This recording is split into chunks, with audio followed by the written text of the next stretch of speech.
9تاเลยนะคะ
در این مجموعه حالا یک کلکسیون فاخری گردآوری شدم از حکم فرمان شاهان قاجار، تابلوهای نقاشی، دست‌بافته ها، پرده های قلمکار هنر اصفهان و مهر پارچه های قلمکاری.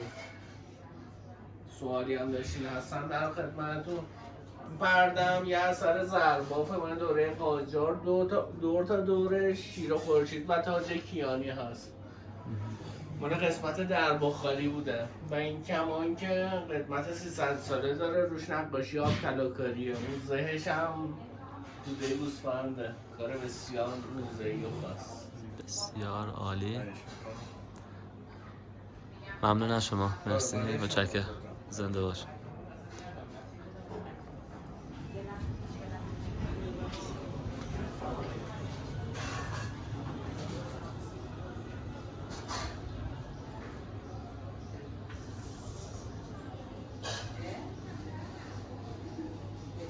در مورد عمارت هم میتونم یه سری توضیحات بذارم از جمله که معمارش یه یهودی بوده و ازشون هاش ستاره های بوده در اتاق شامش. ممنون. مرسی. خدمت 100 ساله دارم.